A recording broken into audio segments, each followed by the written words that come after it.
Hello everybody, my name's Sean Woolley, I'm the Managing Director of Cloud9 Spain. With me I have...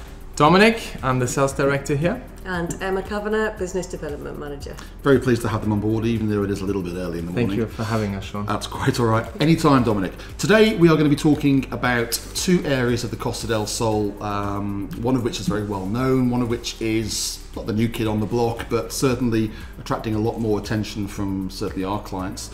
One is Marbella and the other is Sotogrande, and we're going to be looking at the similarities and also the differences between the two so that people can assess where they want to be. So we'll kick off with looking at Sotogrande first of all, because a lot of people already know Marbella, they've been coming here for years, or they've got family here, or whatever. But Sotogrande is the unknown new kid on the block, I think, in terms of... It's actually funny because it's the old kid on the block, but it's just being rediscovered. Yeah. That's how I maybe would put it. Yeah, absolutely. And you've got sort of first-hand experience of Sotogrande, haven't you, Dom? Yeah. You've studied I used there. to go to the school there. Yeah.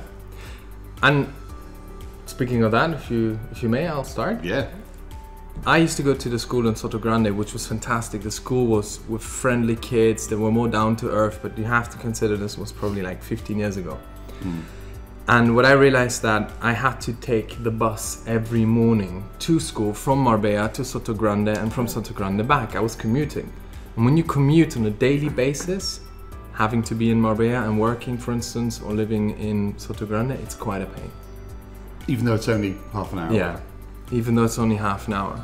That's one of the I think we're downsides. so used to having things close to us on the Costa del Sol. It's Just unbelievable. 5 minutes, you're 5 minutes Yes, from work, correct. and that half an hour stretch drive or bus to school.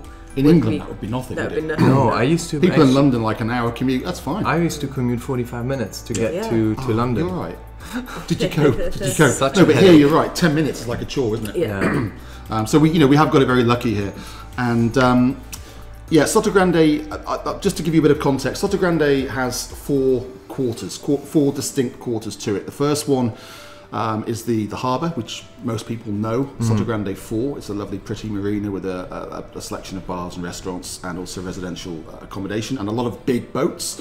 The second quarter is the area just to the south of the marina, which is where the Real Club Sotogrande golf course is. And it's a fairly flat area next to the sea, and a lot of the avenues are named after famous monarchs. So the area is actually called Kings and Queens, and there you get a lot of big villas, and it's a very popular place for residential clients to buy properties. The third quarter is over the road, back inland slightly, where you have Valderrama and Almenara. Valderrama is probably the most famous golf course in Europe. It was host to the Ryder Cup in was it the 90s, the 80s? I think it was the 80s. My dad fell down a ravine because it was absolutely chucking it down with rain for the 4 days.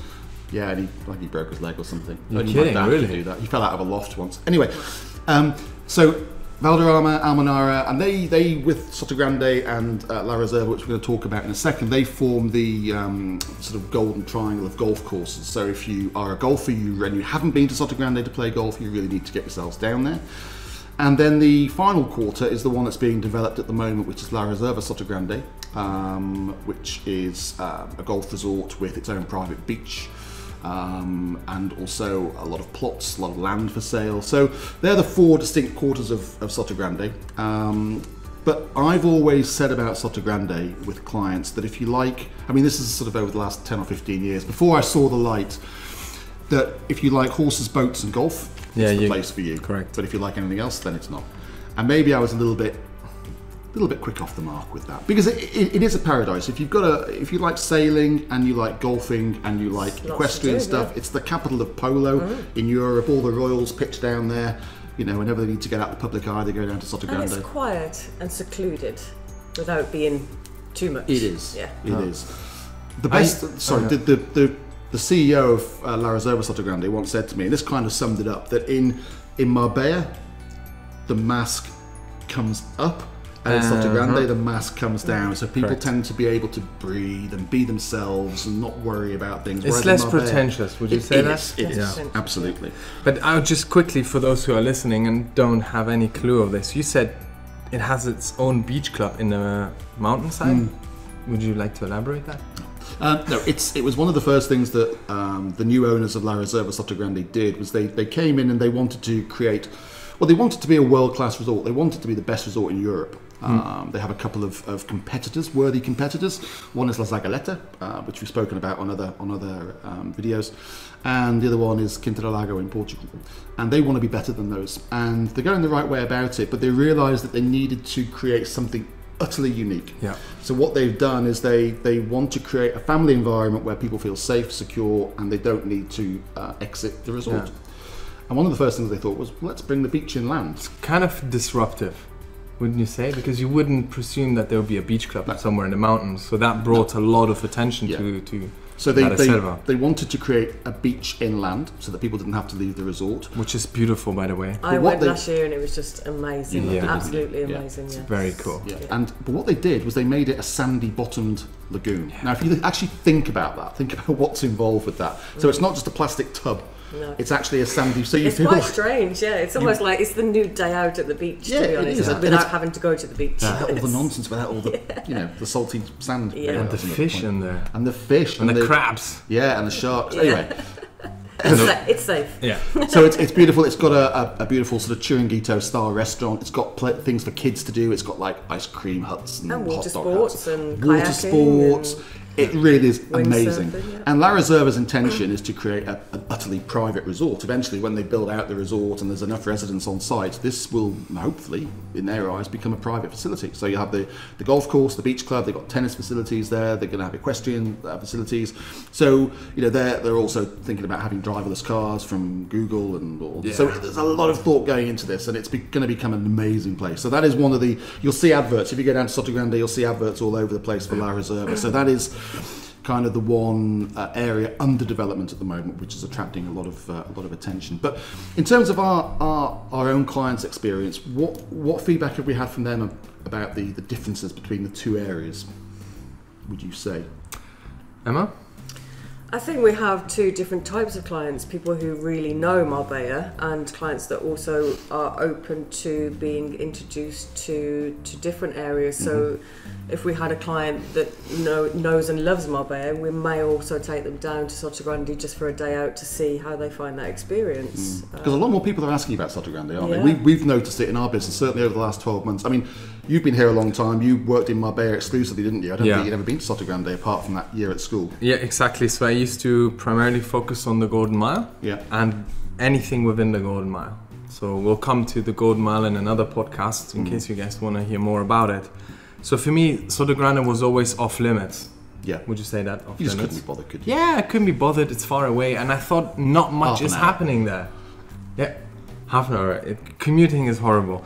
It's not as if you're going to Portugal, is it though? You know what I mean? No, It's like half but an hour you down do the road. think that because it is further away from Marbella and it is outside of your normal day drive, that it's kind of deserted and left for someone else to deal with. Yeah. You're If a that fan makes now, sense. yeah? I love it now. Honestly, the difference in You're going to have babies there and energy. everything, aren't you? Baby's house. I'm creating a new company there. It's called Cloud9 Sotogrande. We've I told converted you, yeah. clients that absolutely loved Marbella to Yeah, we have. to Sotogrande. It's because people think they love Marbella because they have a pre-made up perception of Marbella. Well, hang on. Let's be fair here. Marbella's got a lot to offer. And 100%. I think the difference between Marbella and Sotogrande is Marbella. There's more choice of things to do. more to do. Yeah. Yeah. You've got more commercial centres. You've got world-class shopping. You've got restaurants on your More on your doorstep. distraction.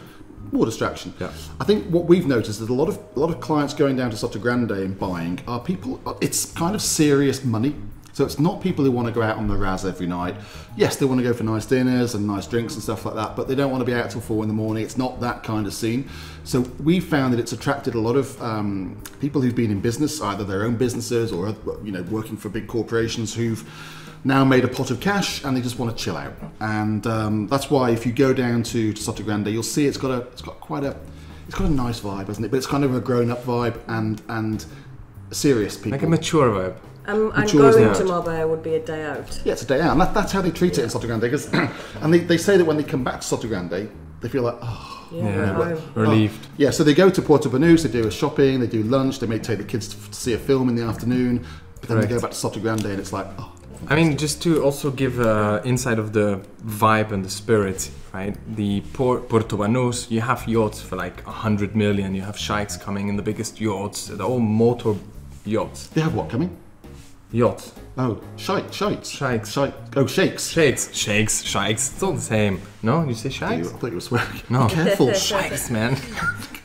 They come to flaunt the biggest yachts. The whole port is accumulated with millions worth of boats. And it's all a show. And then you go to Sotogrande port and you have actual sailing yachts. Yeah. People that take out the boat when it's windy, that have friends and Serious. crew members. They're serious. And It's not more the of side. sporting feel to it than it does in Porto It's Banús. kind of people walk around there with like deck shoes. Yes, and Ralph exactly, Lauren and a polo, a polo shirt and a jumper around the shoulders. And that's- full And the dress. Don't and get that's hats. only a small That's just Emma. a small example, but I think it also proves what sort of clientele / spirit you have there. Yeah. It is cool. I used to sell against Sotogrande, I'll be very honest, because I couldn't be bothered going down there either. Because, for an estate agent, it takes a whole day of your tour out. So if you've got a client for 2 or 3 days, and you just think, I'll just take them down to Sotogrande to show them, it's a bit of a risk, because if they don't like it, you've wasted a day. So we actually encourage people to see it, because we think, if we have a client and we feel that there might be a good fit there, we actively encourage us to spend some time down there with the client. And, Correct.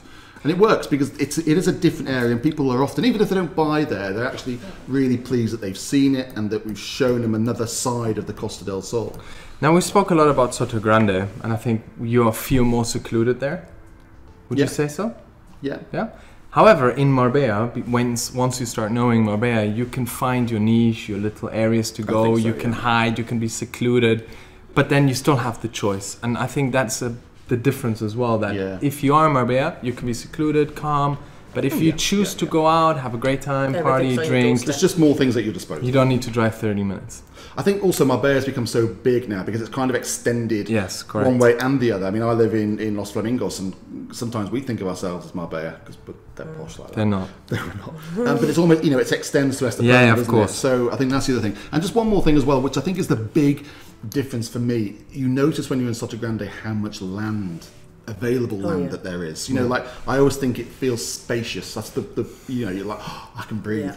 And what we've noticed about our buyers is that they're attracted to Sotogrande because there's more choice of land. So if they want to build their own villa, there's more choice of where they can put it. Because in Marbella, most of the good plots are gone. So you're either in a resale market or a very expensive new development market. But in Sotogrande, you have much more choice of land, which and I that see brings as the prices something. down. So it's better. It's 30% cheaper really in Sotogrande. Yeah, I do, however, see that as a negative. Okay. Yeah. Because what sets the mood on Sotogrande now is that it isn't so saturated. Yeah. And the prices that attract new clients and the innovative incentives of La Reserva, it creates a dynamics that will bring along a lot of new homeowners in Sotogrande. And slowly but surely, that will change the dynamics of Sotogrande. But I think slowly but surely is the key phrase there, because I think it will need more infrastructure. Sotogrande needs to grow. It does, and then I think the people will follow, and I think it will be a steady thing but rather then than when it grows, people. will it not become what Marbella has become? Possibly. And thus change the dynamics? I don't think it will. I think Sotogrande will always stay quite unique. Yeah, because I think what they're doing as well is that they're pricing it still fairly high, although it is cheaper than comparable products in Marbella. I think it is still for the discerning client. I don't think it's for your mass market. It will never be Marbella. No, I think they're trying to Thanks protect God. the exclusivity of it, and I think that's good. Just for the very nature of the polo, the golf, the boats. Your average Joe, like me, probably isn't interested in stuff like that. Yeah. I could actually use a very nice example here to explain the difference between Marbella and Sotogrande from a perspective of a client. But we won't. We're going to cut off now. Okay. No, crack on. Please. So, my client is moving here with his family, and he was a little bit worried that his son, who's now hit puberty, is going to be engaged in a lot of party, a lot of meetings with children and going to the port, and the sort of negative side that you could have. And thus chose to go to Sotogrande because it's more secluded, it's more manageable, it's more controllable, and it brings a better environment for the kid. Yeah. I agree. So there's just this a little example why a client chose it, because he thinks his parenting skills and the upbringing of his child will be calmer. Yeah, it's a strange place for teenagers to grow up here, because it's like the California of Europe, and kind of where does it go next? So I think Sotogrande, if I were a parent, I think Sotogrande would be my preferred option actually in terms of schooling and area. Yeah. So that is a very important And that's point. just one reason for considering them. Yeah. So what do we prefer? That's Where a would good you question. choose? Dom first. You see, the problem is, I think it depends what stage of life you're in, doesn't it? I would say if I'm a retired person, if I would retire and have enough money to not worry ever again, I would choose Sotogrande. What about if you're having babies with your other half? Sotogrande. Ooh. Yeah. I do think it is a better place to... So off to Sotogrande you go then. Yeah. Great, you can set up the office down there. That's what, fabulous. that's what I'm going to be doing. Emma, where are you off to? Are you staying put I'm with? coming with you. Ooh. Oh, I like Sotogrande. Hello. Not And this with, is how it with started. you. We're not having babies together. I like Should've peace. gone by I a like hat. peace and quiet. You know me. I like to head to the mountains. She never goes out. She's like a recluse, like a Hollywood recluse. This one. I like peace and quiet, green. So Sotogrande for you. Yes, Sotogrande for me. Okay, I'll have the day out in Marbella. Yeah. And not to forget, when you are in Sotogrande, you have Tarifa, for instance, only 40 minutes away, which is a surfing hotspot And of Gibraltar. Europe. You have Gibraltar if you And want to see Gibraltar, yeah. some Is monkeys. Gibraltar really an attraction? 100%. Shopping. What, for cheap cigs and booze? Yeah. Yeah. Well, the dirty habits are The coming out now, essentials aren't of they? life. Yeah. Come on. Well, I am going to stick up for Marbella because So I who's just the think, recluse now? I just think Marbella it just ticks all the boxes. But I do like Sotogrande. I am a fan, and I have become more of a fan since working closely down there with our clients. But sorry, Marbella for So me. you'd be having the day out in Sotogrande. You go for a day. A I'm half back. day. Half Can day. I just really quickly narrow something down, right? As you were saying before, it really depends on the client Stage and of life, and the yeah. stage The of family, life. the whole thing. So it's really important to get to know two areas Both very areas. well. Best Yeah. guided Yeah. by a professional like us who shows you the ups and downs of each area. Yeah, because and then, nowhere's perfect. yeah, and then you have to find your own niche and your bubble of happiness. Yep. And it really doesn't matter because you can be recluse and hide yourself in Marbella more in the mountainside and feel like no one's there. And if you want 10 minutes down the road, you are You can. within the living. Yep.